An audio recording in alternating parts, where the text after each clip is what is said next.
everybody, my name is Jessica Holyfield. I'm a professional dancer, professional dance choreographer, and dance educator based out of the southeast of the United States. And we're taking a look at the elimination battles from the first season of Street Woman Fighter. These series of battles is going to be from YGX and La Chica. So I know that at this point, La Chica has already kind of battled through an elimination already, but we get to see them here again against YGX, and I believe they come out on top here as well. So as we watch each battle, I kind of understand how the results are going to be, and that's how I may tailor some of my feedback. So we're going to go ahead and take a look. DJ ready? All right, here we go. JUNG versus GABEE. JUNG was with Just Jerk. I don't know if she still was at this time, but I know she was a member of Just Jerk.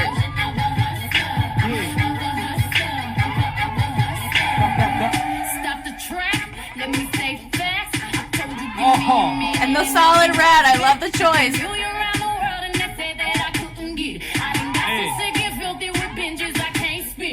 I like her groove. That's the first time we've seen a shift in what she's choosing to explore in the track. But she's riding on that hit, but then I like the whacking variation she just did there. That was fun. Okay. This could work for GABEE or against her because we've already seen her hit this pocket before. Alright, come on girl, let's go. Bring it to me. Woo! I like her Tommy Hilfiger jean flannel. These girls got so many things I want to buy off of them. Ooh, okay. I like how she's exploring this. It's different than her Vogue set I saw earlier. Oh, what's up? Yeah. Woo! Okay, ma'am. Switch.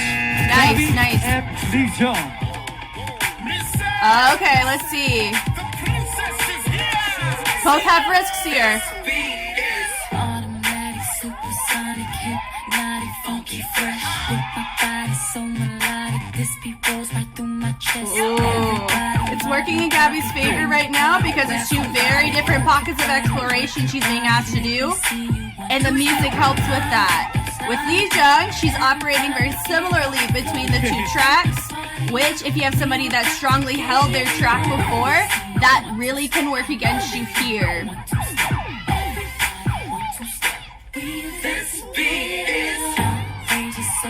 I love that. I love that.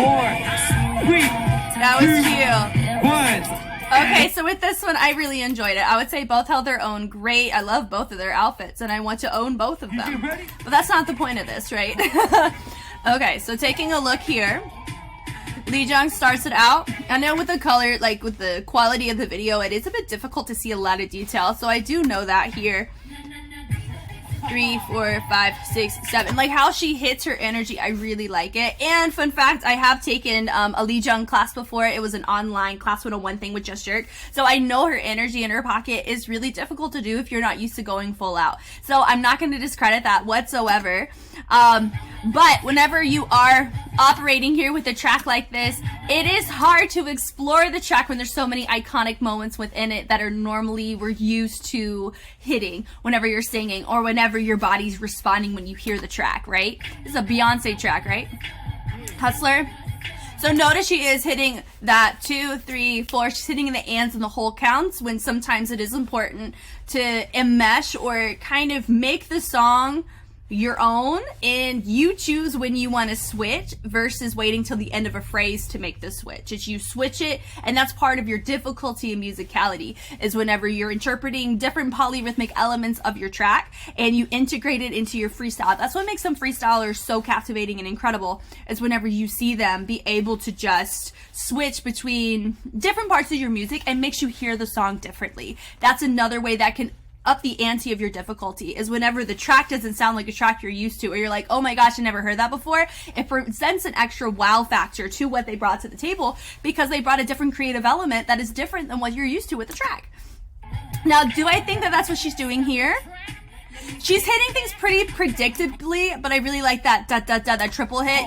with a twerk. Like, that was a really nice choice she made there. But she's still hitting for most of her set at this point. She's still hit that one, that boom, tch, boom, tch, boom, tch, with the occasional lyric play. Which could work against her in her rematch, especially if GABEE brings up the ante on difficulty, or she hits her musicality more efficiently with her track. That's kind of the risky run. Now she ended the track and now she's exploring a different bass.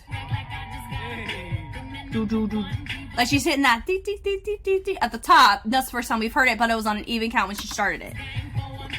Yeah, so I like it, and then she goes back to the da da da minute.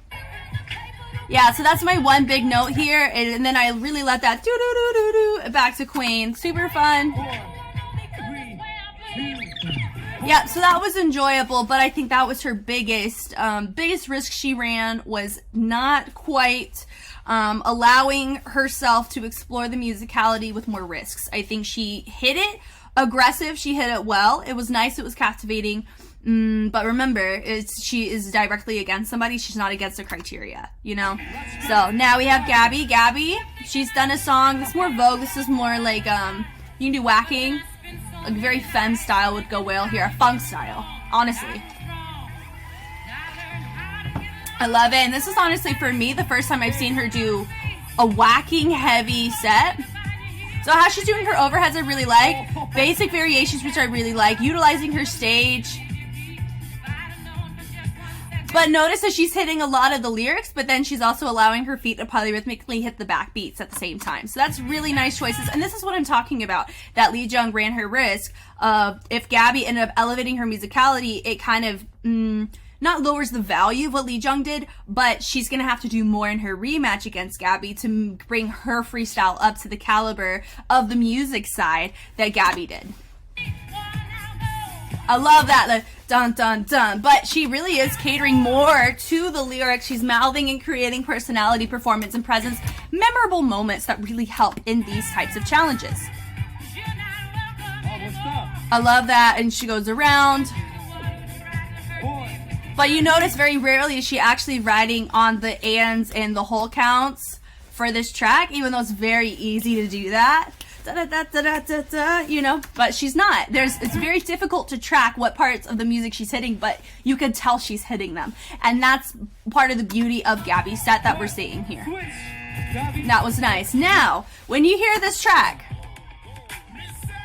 Miss Says is a Sierra 1-2 step, right? So same person who did Level Up. This song is the song of in my neck of the woods. I freaking love this track. I grew up listening to this track. It is the bee's knees. I love it. But for me, it's really hard to not hit on that. Bon, donna, dun, dun, donna. And that's going to be Lee Jung's biggest thing she's going to have to combat, because she already did that for her first set. So if she does it here, that may get her a loss in this.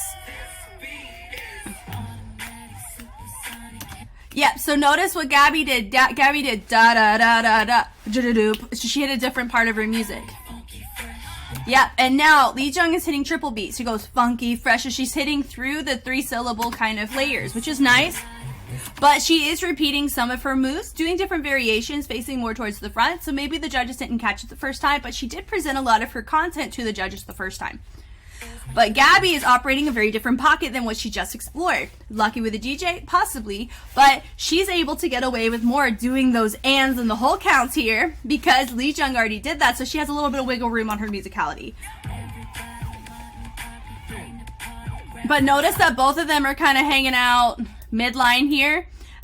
You know, and that's, it just kind of, it doesn't feel like we're really layering or creating more levels within our stuff. And I think, before I continue with this, let me just go back.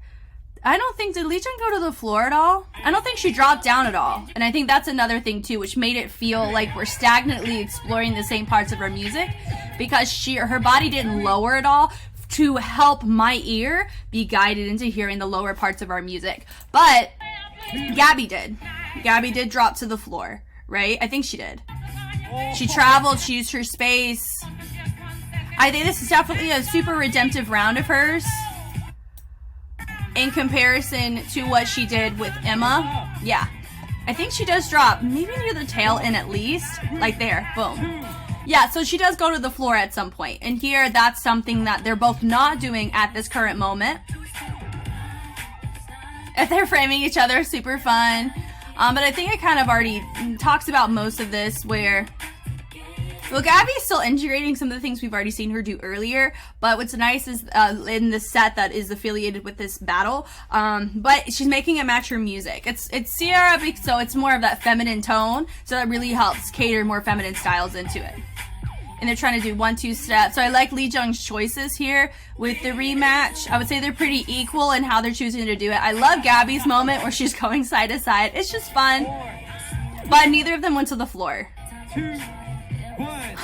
If we were, and then she just drops just subtly there. Now, honestly, I feel like that rematch, if that would kind of be pretty equal. If we're looking at the isolated sets, my vote would have gone to Gabee from Lechka because of everything I've already mentioned. She utilized her music more. She played around with her musicality. She used her levels. Maybe not, I mean, not a ton, but she used them more than Lee Jung did. Lee Jung wrote her rhythm very similarly, matched similar layers of her music, and she didn't switch until it was the end of a phrase instead of in the middle, really trying to enhance the musicality choices that she was bringing. Here's the thing, both of them did phenomenal in what they brought to the table. I'm just looking at the other thing as to, you have to look past content sometimes. If both people's content is up to snuff, you have to look at, okay, after the content, what makes the content difficult?